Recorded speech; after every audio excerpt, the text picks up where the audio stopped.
Tersebutlah seorang lelaki di tanah Pasundan pada masa lampau. Si Kabayan namanya. Ia lelaki yang pemalas namun memiliki banyak akal. Banyak akal pula dirinya meski akalnya itu kerap digunakannya untuk mendukung kemalasannya. Si Kabayan telah beristri Nyi Iteng nama istrinya. Pada suatu hari si Kabayan disuruh mertuanya untuk mengambil siput-siput sawah. Si Kabayan melakukannya dengan malas-malasan.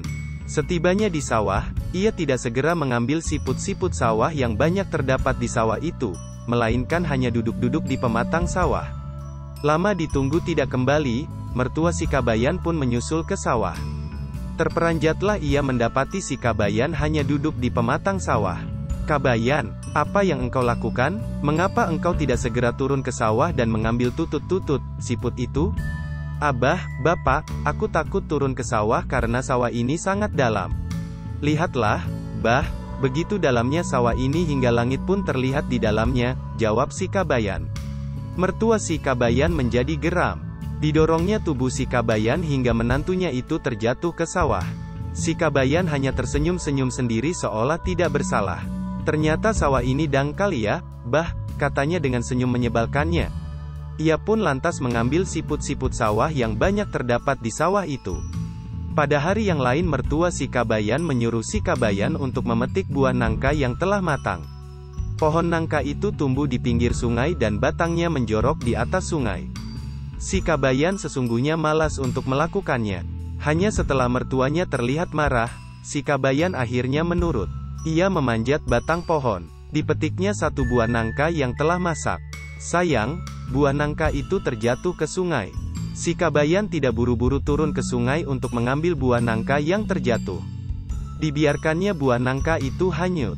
Mertua si Kabayan terheran-heran melihat si Kabayan pulang tanpa membawa buah nangka. "Apa yang terjadi?" tanyanya dengan raut wajah jengkel. "Mana buah nangka yang kuperintahkan untuk dipetik?" Dengan wajah polos seolah tanpa berdosa, si Kabayan menukas, "Loh, bukankah buah nangka itu tadi telah kuminta untuk berjalan duluan? Apakah buah nangka itu belum juga tiba? Bagaimana maksudmu, Kabayan? Waktu kupetik, buah nangka itu jatuh ke sungai. Rupanya ia ingin berjalan sendirian. Maka, kubiarkan ia berjalan agar lekas pulang ke rumah. Kuperingatkan pula agar ia segera membelok ke rumah ini. Dasar nangka tua tak tahu diri, tidak menuruti perintahku pula." "Ah, itu hanya alasanmu yang mengada-ada saja, Kabayan." Mertua si Kabayan bersungut-sungut. "Bilang saja kalau kamu itu malas membawa nangka itu ke rumah." Si Kabayan hanya tertawa-tawa meski dimarahi mertuanya. Pada waktu yang lain mertua si Kabayan mengajak menantunya yang malas lagi bodoh itu untuk memetik kacang koro di kebun. Mereka membawa karung untuk tempat kacang koro yang mereka petik. Baru beberapa buah kacang koro yang dipetiknya, si Kabayan telah malas untuk melanjutkannya. Si Kabayan mengantuk, ia pun lantas tidur di dalam karung. Ketika azan duhur terdengar, mertua si Kabayan menyelesaikan pekerjaannya. Ia sangat keheranan karena tidak mendapati si Kabayan bersamanya. "Dasar pemalas," gerutunya. Ia tentu telah pulang dulu karena malas membawa karung berisi kacang koro yang berat. Mertua si Kabayan terpaksa menggotong karung berisi si Kabayan itu kembali ke rumah. Betapa terperanjatnya ia saat mengetahui isi karung yang dipanggulnya itu bukan kacang koro, melainkan si Kabayan. "Karung ini bukan untuk manusia tapi untuk kacang koro," omel mertua si Kabayan setelah mengetahui si Kabayanlah yang dipanggulnya hingga tiba di rumah. Keesokan harinya mertua si Kabayan kembali mengajak menantunya itu untuk ke kebun lagi guna memetik kacang-kacang koro. Mertua si Kabayan masih jengkel dengan kejadian kemarin. Ia ingin membalas dendam pada si Kabayan. Ketika si Kabayan sedang memetik kacang koro, dengan diam-diam mertua si Kabayan masuk ke dalam karung dan tidur. Ia ingin si Kabayan memanggulnya pulang seperti yang diperbuatnya kemarin. Azan duhur terdengar dari masjid di kejauhan. Si Kabayan menghentikan pekerjaannya. Dilihatnya mertuanya tidak bersamanya. Ketika ia melihat ke dalam karung, ia melihat mertuanya itu tengah tertidur. Tanpa banyak bicara, si Kabayan lantas mengikat karung itu dan menyeretnya. Terperanjatlah mertua si Kabayan mendapati dirinya diseret si Kabayan. Ia pun berteriak-teriak dari dalam karung, "Kabayan, ini Abah, jangan engkau seret Abah seperti ini." Namun, si Kabayan tetap saja menyeret karung berisi mertuanya itu hingga tiba di rumah. Katanya seraya menyeret, karung ini untuk tempat kacang koro, bukan untuk manusia. Karena kejadian itu mertua si Kabayan sangat marah kepada si Kabayan.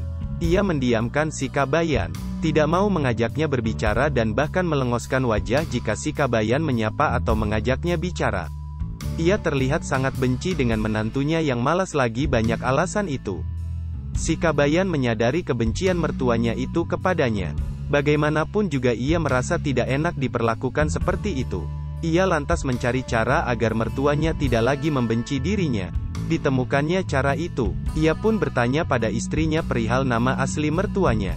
Mengetahui nama asli mertua itu pantangan, Akang, katanya Iteng memperingatkan. Bukankah Akang sudah tahu masalah ini? Si Kabayan berusaha membujuk. Disebutkannya jika ia hendak mendoakan mertuanya itu agar panjang umur, selalu sehat, murah rejeki, dan jauh dari segala mara bahaya. Jika aku tidak mengetahui nama Abah, bagaimana nanti jika doaku tidak tertuju kepada Abah dan malah tertuju kepada orang lain? Nyi Iteng akhirnya bersedia memberitahu jika suaminya itu berjanji untuk tidak menyebarkan rahasia itu. Katanya, nama Abah yang asli itu Ki Noletnat. Ingat, jangan sekali-kali engkau sebutkan nama Abah itu kepada siapapun. Setelah mengetahui nama asli mertuanya, si Kabayan lantas mencari air enau yang masih mengental. Diambilnya pula kapuk dalam jumlah yang banyak. Si Kabayan menuju lubuk, tempat mertuanya itu biasa mandi. Ia lantas membasahi seluruh tubuhnya dengan air enau yang kental dan menempelkan kapuk di sekujur tubuhnya. Si Kabayan kemudian memanjat pohon dan duduk di dahan pohon seraya menunggu kedatangan mertuanya yang akan mandi. Ketika mertuanya sedang asyik mandi, si Kabayan lantas berseru dengan suara yang dibuatnya terdengar lebih berat, "Noletnat! Noletnat!" Mertua si Kabayan sangat terperanjat mendengar namanya dipanggil. Seketika ia menatap arah sumber suara pemanggilnya, kian terperanjatlah ia ketika melihat ada makhluk putih yang sangat menyeramkan pada pandangannya. "Si siapa, engkau itu?" tanyanya terbata-bata. "Noletnat, aku ini kakek penunggu lubuk ini," kata si Kabayan. "Aku peringatkan kepadamu Noletnat, hendaklah engkau menyayangi Kabayan karena ia cucu kesayanganku. Jangan berani-berani engkau menyia-nyiakannya. Urus dia baik-baik, urus sandang dan pangannya. Jika engkau tidak melakukan pesanku ini, niscaya engkau tidak akan selamat." Mertua si Kabayan sangat takut mendengar ucapan kakek penunggu lubuk itu. Ia pun berjanji untuk melaksanakan pesan kakek penunggu lubuk itu. Sejak saat itu mertua si Kabayan tidak lagi membenci si Kabayan. Disayanginya menantunya itu, dicukupinya kebutuhan sandang dan pangan si Kabayan. Bahkan, dibuatkannya pula rumah, meski kecil, untuk tempat tinggal menantunya tersebut. Setelah mendapatkan perlakuan yang sangat baik dari mertuanya, si Kabayan juga sadar akan sikap buruknya selama itu. Ia pun mengubah sikap dan perilakunya. Ia tidak lagi malas-malasan untuk bekerja. Ia pun bekerja sebagai buruh. Kehidupannya bersama istrinya membaik yang membuat istrinya itu bertambah sayang kepadanya. Si Kabayan juga bertambah sayang kepada Nyi Iteng seperti sayangnya kepada mertuanya yang tetap baik perlakuan terhadapnya. Mertuanya tetap menyangka si Kabayan sebagai cucu kakek penunggu lubuk. Ki Noletnat sangat takut untuk memusuhi atau menyia-nyiakan si Kabayan karena takut tidak akan selamat dalam hidupnya seperti yang telah dipesankan kakek penunggu lubuk.